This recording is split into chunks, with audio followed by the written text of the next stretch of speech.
यहाँ आज भी 5000 सालों से छुपकर बैठा है अश्वत्थामा। एक ऐसी गुफा जहाँ महाभारत काल से आज भी मौजूद है गुरु द्रोण पुत्र अश्वत्थामा। दोस्तों, आज हम इस वीडियो में उस अमर योद्धा के बारे में बात करेंगे जिसके माथे का घाव आज तक नहीं भरा, जो आज भी लोगों से अपने घाव को ठीक करने के लिए तेल और हल्दी मांगता है, और वो कलयुग में आज भी हम लोगों के बीच मौजूद है और अपनी मृत्यु का इंतजार कर रहा है। क्या 500 सालों का यह इंतजार अब खत्म हो गया है? दरअसल मध्य भारत के घने जंगलों में एक ऐसी रहस्यमय गुफा है जहां वैज्ञानिकों ने कुछ ऐसा देखा जिसने पूरी दुनिया को हिलाकर रख दिया। आज इस वीडियो में हम उस रहस्यमय स्थान के 3 सबसे बड़े सबूतों को उजागर करेंगे जो आपके दिमाग को हिला देंगे। इसलिए आपसे विनती है कि इस वीडियो को अंत तक जरूर देखें। दोस्तों, इस रहस्य के बारे में जानने से पहले हमें यह पता होना बेहद जरूरी है कि अश्वत्थामा आखिर कलयुग में क्यों भटक रहे हैं और वो कौन सी गुफा है जहां अश्वत्थामा आज भी छुपकर बैठा है। हम आपको 3 ऐसे सबूत दिखाएंगे जो आपको भी सोचने पर मजबूर कर देंगे। पहला, मध्य भारत की रहस्यमय गुफा। दूसरा, मस्तक पर घाव वाला पुजारी। और तीसरा, वह पौराणिक चिन्ह जिसने वैज्ञानिकों को भी चौंका दिया।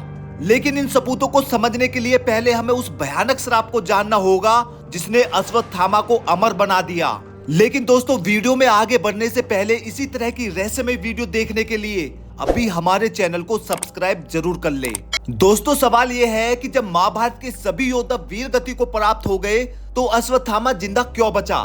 दोस्तों, इसके पीछे छुपा है महाभारत का एक बहुत ही भयानक श्राप, और उसी श्राप के कारण आज भी अश्वत्थामा दर दर की ठोकर खा रहा है, अपनी मौत मांग रहा है।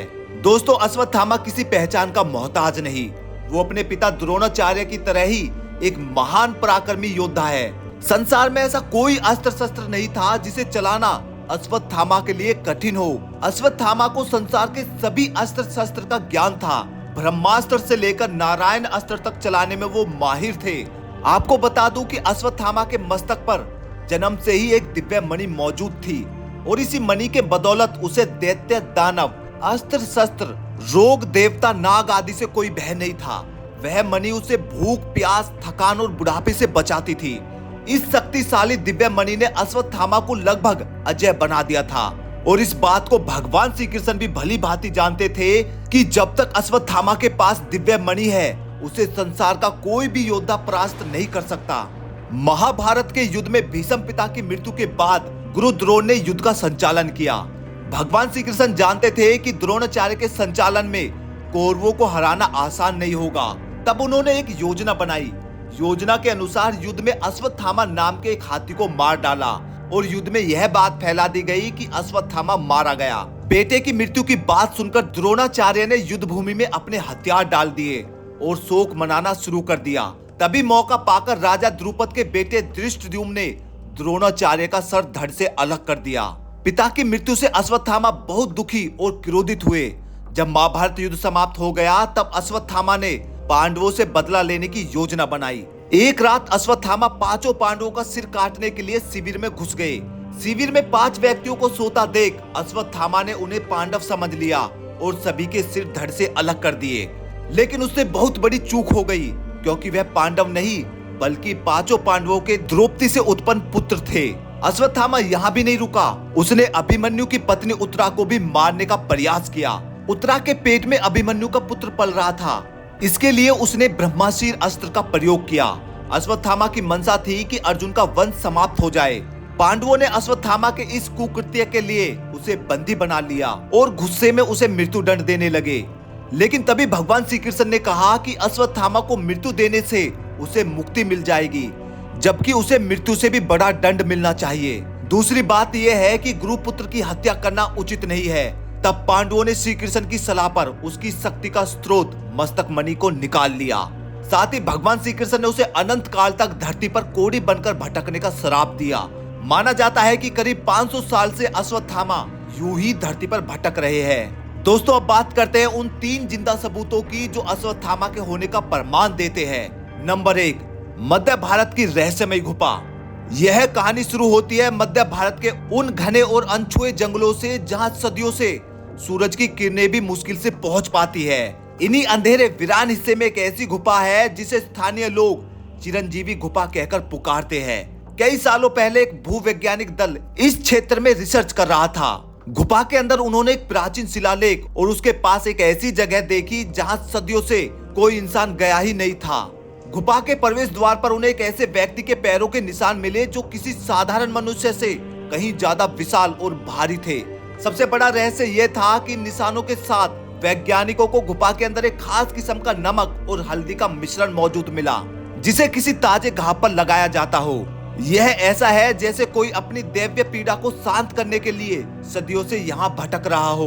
दोस्तों, यह खोज सीधा सीधा अश्वत्थामा की ओर इशारा कर रही है। आपको क्या लगता है, जहाँ इंसान का जा पाना मुश्किल हो वहाँ नमक और हल्दी किस लिए रखे हैं? हमें कमेंट में लिखकर जरूर बताइएगा। दूसरा सबूत है मस्तक पर घाव वाला पुजारी। पौराणिक कथाओं में कहा गया है कि अश्वत्थामा के माथे पर लगा घाव भगवान श्री कृष्ण के श्राप के कारण कभी नहीं भरता। मध्य भारत के प्राचीन शिव मंदिर में एक ऐसे पुजारी को देखा है जो हर महीने अमावस्या की रात को मंदिर में आता है। उसका चेहरा एक चादर से ढका होता है और वह किसी से बात नहीं करता। वह केवल हाथ को आगे बढ़ाकर गांव वालों से तेल और हल्दी मांगता है। जो लोग उसे गलती से देख लेते हैं उनका कहना है कि उसकी आंखें पीड़ा से भरी है। उसके माथे पर एक भयंकर गहरे लाल रंग का घाव है जिसमें से खून रिसता रहता है। कई लोगों ने यह भी दावा किया है कि वह पुजारी अदृश्य होने की शक्ति भी रखता है और पलक झपकते ही गायब हो जाता है। क्या यह सिर्फ एक स्थानीय कहानी है या फिर यह वही अमर योद्धा है जो अपनी पहचान बनाकर अपने श्राप को जी रहा है? तीसरा और सबसे ठोस सबूत इस बात का है कि अश्वत्थामा के वजूद को न केवल कहानियों में बल्कि प्राचीन विज्ञान में भी दर्ज किया गया है। उस रहस्यमय गुफा और उससे जुड़े प्राचीन मंदिरों के आसपास के विभिन्न चित्रों पर एक अनोखा चिन्ह मिला है। यह चिन्ह एक पौराणिक मणि का है जो अश्वत्थामा के माथे पर हुआ करती थी। इस मणि के चित्र के साथ साथ कुछ ऐसी खगोलीय और गणितीय समीकरण खुदे हुए हैं जो आधुनिक वैज्ञानिक भी पूरी तरह से समझ नहीं पाए। वैज्ञानिकों का मानना है कि यह समीकरण उस मणि की ऊर्जा और अश्वत्थामा के अमरता के बीच के संबंध को दर्शाते हैं। ये चिन्ह इस बात का प्रमाण है कि यह सिर्फ कहानी नहीं बल्कि एक ऐसा सत्य है जिसे प्राचीन लोगों ने विज्ञान और आध्यात्मिकता के संगम से दर्ज किया था। यह तीनों सबूत उस अमर योद्धा की कहानी को एक नए आयाम पर ले जाते हैं जो आज भी हमारे बीच मौजूद होकर अपनी मुक्ति का इंतजार कर रहा है। दोस्तों, उम्मीद करते हैं आपको हमारी ये खास जानकारी बेहद पसंद आई होगी। यदि वीडियो अच्छी लगी तो इसे ज्यादा से ज्यादा शेयर करें, वीडियो को लाइक करें। मिलते हैं एक और खास वीडियो के साथ, तब तक देखते रहिए धर्मा स्टोरीज, क्योंकि धर्म ही सबसे बड़ा कर्म है।